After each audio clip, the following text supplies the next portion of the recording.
Hello. Hello. হ্যাঁ, sir. ওই হ্যাঁ, বলুন। যে গতদিনে শুনানিতেও সেই চাকরি দেওয়ার ব্যাপারটা আবার উঠে আসলো। ক্যান অ্যাকসেপ্ট এর বিষয় নিয়ে যে একটা তর্ক-বিতর্ক হলো, এই বিষয়ে একটু জানতে চাইছিলাম। ওই ম্যাট ৮৭৩ এ? হ্যাঁ, ৮৭৩ প্রিয়াঙ্কা নস্করের যে ৩২,০০০ মামলা চলছে, ওখানে একটা টাইমে সৌম্য মজুমদার অ্যাডভোকেট উনি জজের সঙ্গে কথা বলছেন সলিউশনের যে বিষয় নিয়ে, চাকরি দেওয়ার বিষয় নিয়ে, ওটাই। এই সলিউশনের ব্যাপারে সম্ভবত আমি আপনাকে আগেই আভাস হ্যাঁ, দিয়েছিলাম যে আমাদের হ্যাঁ, ক্ষেত্রে এটাই চেষ্টা থাকবে। আমাদের ক্ষেত্রে অন্ততপক্ষে বলছি, আমি কারোর দায়িত্ব না নিয়ে, হ্যাঁ, যে সলিউশনের রাস্তায় হাঁটা, যাতে আমাদের ক্যান্ডিডেটরা বেনিফিটেড হতে পারে। হ্যাঁ। কিন্তু স্যার এই ক্যান অ্যাকসেপ্ট হওয়ার বিষয় নিয়ে কল্যাণ বন্দ্যোপাধ্যায়, সিনিয়র অ্যাডভোকেট কল্যাণ বন্দ্যোপাধ্যায় উনি হুম, হুম, একটা ঝামেলা করছিলেন। যাই হোক একটা তর্ক-বিতর্ক করছেন, কজ টাইটেল হুম, চেঞ্জ হুম, করা। হুম, হুম। তাহলে ক্যানগুলো কি সত্যিই কি অ্যাকসেপ্ট হবে? পরবর্তী ক্যানগুলো? দেখুন, এখানে যেটা ব্যাপার সেটা হচ্ছে যে ক্যান অ্যাকসেপ্ট হওয়ার ব্যাপারটা নিয়ে, যেটা আমি এটা আপনাকে সেদিনকে আপনার ওই ভিডিওতেও বলছিলাম, যে হ্যাঁ, ক্যান অ্যাকসেপ্ট জিনিসটা কি। ক্যান হচ্ছে এখানে ক্যান যেগুলো হয়েছে সেগুলো হচ্ছে বেশিরভাগ হচ্ছে অ্যাডিশন অফ পার্টির অ্যাপ্লিকেশন। হ্যাঁ, অ্যাডিশন অফ পার্টির অ্যাপ্লিকেশন, যেটা জাস্টিস সোমেন সেন যখন এই বেঞ্চের নেতৃত্বে ছিলেন, হ্যাঁ, তখন ৪/৯/২০২৩ অর্ডারে, অর্ডারের হ্যাঁ, ডেটটা আমি হয়তো ভুলও বলতে পারি, কিন্তু এরকমই ৪/৯/২০২৩ অর্ডার হবে সম্ভবত। হ্যাঁ, ওইখানে উনি একটা অর্ডার দিয়ে, ছোট অর্ডার, মানে পার্ট বাই পার্ট এই হ্যাঁ, অ্যাপ্লিকেশন গুলোকে অ্যালাউ করেছিলেন। হ্যাঁ, এবার যেটা নিয়ম সেটা হচ্ছে যে আমি এখানে আহ, মামলা করেছি যুক্ত হব বলে। এবার যুক্ত হ্যাঁ, হওয়াটা কিভাবে, শুধু অর্ডারের ভিত্তিতে নয়, আমার নামগুলো এই এরকম যদি অর্ডার হয় যে ক্যানটাকে আমি অ্যালাউ করছি, হ্যাঁ, তাহলে আমার নামগুলো এতে কজ টাইটেলে জুড়বে। মেমো হ্যাঁ, অফ পার্টির কজ টাইটেল, অ্যাজ হ্যাঁ, ওয়েল অ্যাজ যেটা স্টে অ্যাপ্লিকেশন বোর্ডের সেটার কজ টাইটেল। হ্যাঁ, এবার আর একটা জিনিসও আমাদের বুঝতে হবে, যে এই যে অ্যাপ্লিকেশন গুলো ফাইল হয়েছে, এগুলো প্রত্যেকটাই বোর্ডের করা, যেটা আপিল সেটাই ফাইল হয়েছে। হ্যাঁ, বাকি কোনো মামলাতে যারাই আপত্তি তুলুন না কেন, তাদের মামলাতে এই অ্যাপ্লিকেশন ফাইল হয়নি। আচ্ছা, সুতরাং তাদের আপত্তি ওজোর এক্ষেত্রে টেকার কথা নয়। হ্যাঁ, কোর্ট কিছু বলছে না ব্যাপারটাকে, বা তাদেরকে থামিয়ে দিচ্ছে না, এটা কোর্টের কাটসি, মানে ভদ্রতা বলতে পারেন। অ্যাকচুয়ালি তাদের কোনো আপত্তি থাকার ব্যাপার জায়গাই নেই এখানটা, কারণ তাদের মামলায় এই কেন হয়নি। হ্যাঁ, এবার যেটা ব্যাপার সেটা হচ্ছে যে, যেটা প্রশ্ন তোলা হয়েছিল যে এদের তো নাম অ্যাড হয়নি, তাহলে কি রকম কি হলো ব্যাপারটা। নাম যেটা অ্যাড হয়নি হ্যাঁ, সেটা সাধারণত এগুলো কোর্ট অর্ডার দেয় অ্যাপেলেন্টকে, মানে এখানে অ্যাপেলেন্টকে, হ্যাঁ, বোর্ড হচ্ছে অ্যাপেলেন্ট, যে হ্যাঁ, তুমি এই নামগুলো অ্যাড করো। রাইট, তো বোর্ডের তরফে করা হয়নি বোঝাই যাচ্ছে। হ্যাঁ, বা বোর্ডকে যখন কোর্ট জানতে চাইলো যে তোমার উপর কি এরকম কোনো অর্ডার ছিল যে নামগুলো অ্যাড করো, বোর্ড বললো না, আমার উপর অর্ডার ছিল না। হ্যাঁ, কোর্ট তারপরে খোঁজ নিল যে ডিপার্টমেন্ট, মানে কোর্টের ডিপার্টমেন্ট যেটা, হ্যাঁ, তাদেরকে কি কোনো অর্ডার দেওয়া হয়েছিল যে আমি এই যেহেতু ৪/৯/২০২৩ অর্ডারে এগুলো অ্যালাউ করা হলো, তাহলে না, এখানে যারা যারা আছে অ্যাপ্লিকেন্টস হিসেবে তাদেরকে এখানে যুক্ত করা হোক এই মামলাতে, হ্যাঁ, হ্যাঁ, এরকম কি কোনো কিছু ডিপার্টমেন্ট করেছে? তো তার উত্তরও হচ্ছে না। সুতরাং হ্যাঁ, এটার উত্তর দুটো ক্ষেত্রেই না, যে নামগুলো অ্যাড হয়নি, কিন্তু একটা অর্ডারে এই ক্যানগুলোকে অ্যালাউ করা হয়েছে। আচ্ছা, ঠিক আছে।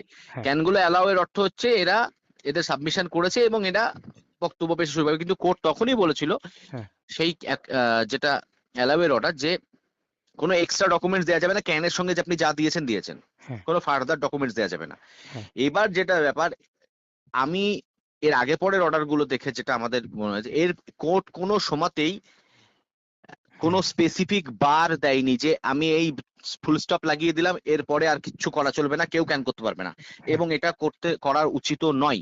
হ্যাঁ, কারণ হচ্ছে একটা লার্জার ইস্যু নিয়ে যখন একটা হাইকোর্টের ডিভিশন বেঞ্চ মামলা শুনছে, হ্যাঁ, তখন যার যা গ্রিভান্স আছে এই সাবজেক্টের সঙ্গে সামঞ্জস্য রেখে সে তো তা বলতেই পারে। অবশ্যই। এখানে একটা কোর্ট অফ ল কি কোনোদিন বলতে পারে যে আমি লিটিগেন্টদের কোর্টে আসা থেকে আটকে দেবো, আমি এই অর্ডার দিয়ে দিলাম মানে এখানে আর ইয়ে হবে না। প্লাস হুম, এখানটাতে যারাই বলতে চাইবে, হুম, তাদের যদি রিপিটেশন না হয়, যদি অপ্রাসঙ্গিক না হয় এবং যদি পুনরাবৃত্তি না হয়, তাহলে তাদের বললে সমস্যাটা কোথায়? রাইট, সুতরাং এখানটাতে ক্যান অ্যাকসেপ্টের ব্যাপারে এবার যেটা কোর্টের আপত্তি, যেটা আপত্তি ঠিক নয়, কোর্ট যে লার্জার সমস্যার কথা বলছে সেটা হচ্ছে এই, যে আগে যে অর্ডারটা হয়েছিল তার ভিত্তিতে কারোর নাম এখনো কজ টাইটেল অ্যাড হয়নি। হুম, মানে কজ টাইটেল অ্যাড হলো মানে সেক্ষেত্রে আপনারা কেস স্ট্যাটাসেও দেখতে পাবেন, যেটা হ্যাঁ, হাইকোর্টের স্ট্যাটাসে দেখায় যে হ্যাঁ, প্রত্যেক নামটা অ্যাড হয়েছে। Right. Can on, can plus table লেখাও থাকে। এরপরেও যদি আমি ক্যান গুলো বাই অর্ডারে অ্যালাউ করি, হ্যাঁ, তাহলে এই যে হাজার হাজার ছেলে ক্যান করেছে তাদের সবার নামগুলো তো যুক্ত করতে হবে। হ্যাঁ, উনি তাই বললেন, যেটা এর আগের দিনও বলেছিলেন আমাদের ডিভিশন বেঞ্চের সিনিয়র জাজ, হুম, যে আমি প্রত্যেকের বক্তব্য শুনবো হুম, এবং আমি নথিভুক্ত করব, কোনো রিপিটেশন শুনবো না, হ্যাঁ, আমি প্রত্যেকের বক্তব্য শুনবো। এইটাই তো আমরা চাইছিলাম অ্যাকচুয়ালি, যে আমার ক্যানে আমার এটা বক্তব্য, আপনি শুনুন। কিন্তু আচ্ছা। এই ফর্মাল অর্ডার দিয়ে অ্যাকসেপ্ট করলে আমাকে এই কজ টাইটেল অ্যাড করতে হবে, এই ঝামেলা মানে টেকনিক্যালিটিতে যাচ্ছেন না উনি। হুম। টেকনিক্যালিটিতে যাওয়া খুব মুশকিল, কারণ অলরেডি 111-12খানা ক্যান ফাইল হয়ে গেছে আচ্ছা, আচ্ছা। এবং আগের অর্ডারটার ভিত্তিতেই এখনো পর্যন্ত কারোর নাম জোড়েনি। তাহলে এইসব করতে গেলে মামলাটা তো আরো লেন্দি হবে। রাইট, এই কাজ করার জন্য ডিপার্টমেন্টকে 1 মাস সময় দিয়ে দিতে হবে। রাইট। এটা আচ্ছা। হচ্ছে সমস্যা। এবার যেটা বোর্ডের তরফে আপত্তির ব্যাপার, যেটা বোর্ড বলছে যে পরবর্তীতে কোনো ডকুমেন্টস দেওয়া যাবে না, এই একটা জিনিস বোর্ড তুলেছে হুম। যে সেইটা কোর্ট বিচার করবে, কোর্ট তার বৈধতা অবৈধতা নিয়ে যে এটা করা বোর্ড যেটা বলছে সেটা ঠিক বলছে কিনা। আচ্ছা, আচ্ছা। স্যার আরেকটা জিনিস যে বিষয়টি যে 5টা রিট পিটিশন থেকে 566 জন পিটিশনার রয়েছে। তো এটা কোথায় গিয়ে থামতে পারে? প্রায় তো 4-5 হাজার ক্যান্ডিডেট আছে বলে মনে হয় এখনো পর্যন্ত। ব্যাপারটা হচ্ছে যে আমরা ওটা যদি তো ক্যান ফাইল গুলো জুড়ে দিই চা- সবকিছু ধরে। হ্যাঁ, হ্যাঁ আমি বুঝতে পেরেছি। হ্যাঁ, ওখানে 4-5টা রিট পিটিশনের যারা পিটিশনারের সংখ্যাটার কথা বলা হয়েছে, এখানে কোন রিট পিটিশনের কথা বলা হচ্ছে এটা আমি অনেকের কাছ থেকে প্রশ্ন পেয়ে বুঝতে পেরেছি যে তার সবাই আপন আপন কনসেপ্টে চলছে। হ্যাঁ, তাদের বোঝার দরকার আছে যে এখানে যে রিট পিটিশন গুলো কথা বলা হচ্ছে সেটা হচ্ছে সেই সময় আমি অন্ততপক্ষে আমি বা আমাদের চেম্বারের তরফ থেকে এই মামলাগুলো বলা হতো এমএলসি ম্যাটার, মানে মেরিট লিস্ট চ্যালেঞ্জ মামলা। হ্যাঁ, মেরিট লিস্ট চ্যালেঞ্জ কি, যে ব্রেকআপ অফ স্কোর দিয়েছিল বোর্ড 2022 সালের নভেম্বর মাসে, হ্যাঁ, সেই ব্রেকআপ অফ স্কোরের ভিত্তিতে প্রত্যেকটা জেলা ভিত্তিক এই 16 রিক্রুটমেন্টে মামলা ফাইল হয়েছিল। আমরাই যেমন হ্যাঁ, 21খানা মামলা ফাইল করেছিলাম প্রত্যেক জেলা ভিত্তিক, হ্যাঁ, এবং এর পাশাপাশি 16,500 যেটা 20 রিক্রুটমেন্ট তাতেও হ্যাঁ, মামলা হ্যাঁ, ফাইল হয়েছিল, আমি সেটাকে আপাতত সাইডে রাখছি। হ্যাঁ, তাহলে এই মামলার প্রেক্ষিতে যে মামলাগুলো 2022 সালের ওই নভেম্বরের পরে ফাইল হয়েছে হ্যাঁ, বা 2023-এর প্রথম দিকে ফাইল হয়েছে, এগুলো সব কোর্ট শুনছিল। হ্যাঁ, যেমন করে প্রিয়াঙ্কা নস্করের মামলা শুনছিল, এই হ্যাঁ, মামলাগুলো শুনছিল। হ্যাঁ, এবং আমরাও যে ক্যান গুলো ফাইল করেছি, যে ক্যানে আমরা বলছি যে আমাদের ক্যান্ডিডেট যারা চাকরি করছে তাদের থেকে বেশি স্কোর করেছে, হ্যাঁ, কিসের ভিত্তিতে বলছি তার এর ভিত্তিতেই বলছি যে আমাদের মামলাতেও শুনানি হয়ে সেই সময় জাস্টিস অভিজিৎ গঙ্গোপাধ্যায় বলেছিল যে এইখানকার মামলাকারীদের প্রত্যেকের স্কোর তোমাকে এফিডেভিট সহকারে দিতে হবে। হ্যাঁ, তার ভিত্তিতে বোর্ড এফিডেভিট দিয়ে আমাদের স্কোর জানিয়েছে, বোর্ড হ্যাঁ, ইন্টারভিউ সব ধরে, হ্যাঁ, তাতেও আমরা দেখছি যে এদের থেকে বেশি পাচ্ছি। হুম, মানে আগে আমরা যখন রিট পিটিশন ফাইল করেছি 2022 সালে, তখন আমরা আমাদের ইন্টারভিউ আর অ্যাপটিটিউড টেস্টের স্কোর ছাড়াই ফাইল করেছি, হ্যাঁ, যে আমাদের একাডেমিক আর টেটের ওয়েটেজ ইত্যাদি মিলিয়ে আমরা বেশি হচ্ছে অনেক স্কোর, হ্যাঁ, বা আমরা যদি ভগ্নাংশের হিসেবে বা একাধ পাই ইন্টারভিউ অ্যাপটিটিউড টেস্টে, তাহলে আমরা এমপ্যানেল ক্যান্ডিডেটদেরকে ছাড়িয়ে দিচ্ছি। হ্যাঁ, আবার যখন অভিজিৎ গঙ্গোপাধ্যায় সাহেবের নির্দেশে যখন এফিডেভিট দিল বোর্ড, তাতে দেখা যাচ্ছে আমরা ইন্টারভিউ তো যথেষ্ট স্কোর করেছি ভালো। হ্যাঁ, সুতরাং এই মামলাকারীর সংখ্যা অনেক, হুম, কারণ আচ্ছা, সেই সময়তে এই মামলা অনেক হয়েছিল, শুধু আমরা না সবাই করেছিল এই মামলা। আচ্ছা, আচ্ছা, তো এরকম দেখতে গেলে আমাদের 21টা পিটিশন আছে এরকম, এই শুধুমাত্র 16 রিক্রুটমেন্টের, প্রত্যেক জেলা ভিত্তিক আলাদা, হ্যাঁ, অন্য উকিল বাবুদেরও আছে। ঠিক, ঠিক, সুতরাং শুধু ওই 500 সামথিং সংখ্যাটা কোনোভাবেই নয়।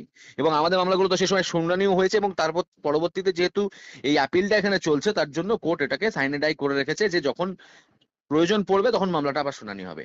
কারণ আচ্ছা, অ্যাপিলে যেহেতু আনট্রেন্ডদের চাকরি বাতিলের নির্দেশ হয়েছে, তাহলে নতুন করে তো ওই মামলাগুলো আজকের প্রেক্ষাপটে গুরুত্বহীন, কারণ আমি অ্যাপয়েন্টমেন্টে চাইবো কার এগেনস্টে, তার চাকরি তো বাতিল হয়ে গেছে।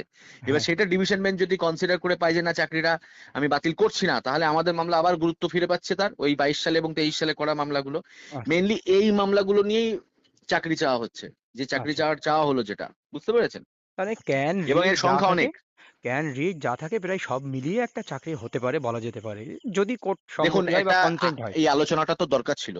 হ্যাঁ, এটা খুব পজিটিভ আলোচনা, আমরা সমাধান চাইছি। সমাধান অনেক সময় কানে শুনে ইমপ্র্যাকটিক্যাল মনে হতে পারে যে এটা কি আদৌ সম্ভব। সব সম্ভব, কোর্ট যদি চাই, বোর্ডও যদি যদি সমাধান সূত্র বার করতে চাই, সব সম্ভব।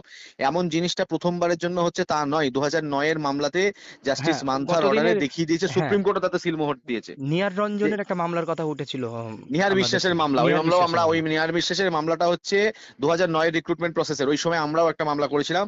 আমাদের মামলা ছিল মুর্তুজা আলী, একসাথে হিয়ারিং হয়েছিল 4টে মামলার। নিহার বিশ্বাসের মামলা, মুর্তুজা আলী, রঞ্জিত ঝা, আর একটা হচ্ছে কি চিরঞ্জিত বা এরকম সামথিং, ওটা হুম, দুটো হচ্ছে নর্থ 24 পরগনার মামলা, দুটো মালদার মামলা। এই যে 2009 রিক্রুটমেন্টের মামলা, হ্যাঁ, এটা তো জাস্টিস তপব্রত চক্রবর্তীর 8/1/2021-এর জাজমেন্টে প্যানেল পাবলিশ হয়েছিল ফার্স্ট টাইমের জন্য, যার সাবসিকুয়েন্ট স্টেজে আবার এই 2025-এ এসে অ্যাপয়েন্টমেন্ট হলো ওই 9 থেকেই জাস্টিস মান্থার অর্ডারে। তাহলে আমরা সিদ্ধান্তে আসতে পারি যে 2009-এর মডেল এখানে রয়েছে, সেটা গেলে 32-এ প্রোটেক্টেড। সেটা আমরা জজও বললেন কতদিনে। 2009-এর মডেল ধরে বসে আছি, যে যদি সমাধান সূত্র কোর্ট চাই যে কিভাবে হতে পারে, তাহলে আমরা সেটা দেখাতে চাইছি অবশ্যই। সেটা জাস্টিসও বললেন গতদিন, আমরা যদি এইভাবে যাই এবং চাকরি আপনাদের দিয়ে দিন। মাথায় থাকবে, আমি আর একটা উদাহরণ দিই এখানটায়, খুব টাটকা উদাহরণ আছে, যদিও আলটিমেটলি সেই মামলায় আমরা হেরে গেছিলাম, হ্যাঁ। কিন্তু 3929 এর ক্ষেত্রেও কিন্তু হাইকোর্ট বলেছিল যে মামলাকারীদের চাকরি দিয়ে ঝামেলা মেটাও। হ্যাঁ। সিঙ্গেল বেঞ্চও বলেছিল, ডিভিশন বেঞ্চও বলেছিল। ডিভিশন বেঞ্চ যদিও মেরিটের ভিত্তিতে বলেছিল, শুধু মামলাকারীদের কথা বলেনি, কিন্তু আলটিমেটলি সুপ্রিম কোর্টে গিয়ে সেটা যে কনসেপশনেই হোক, হ্যাঁ। অবশ্যই ভুল কনসেপশনে, কিন্তু মামলাটা আমরা আলটিমেটলি হেরে যাই। কিন্তু হাইকোর্ট এর আগেও দিশা দেখিয়েছে যে না, সমাধান সূত্র বার করার আন্তরিক ইচ্ছা থাকলে করা যাবে সেটা। Right. Okay sir, thank you. ঠিক ধন্যবাদ। ঠিক ঠিক আছে, ওকে। হ্যাঁ।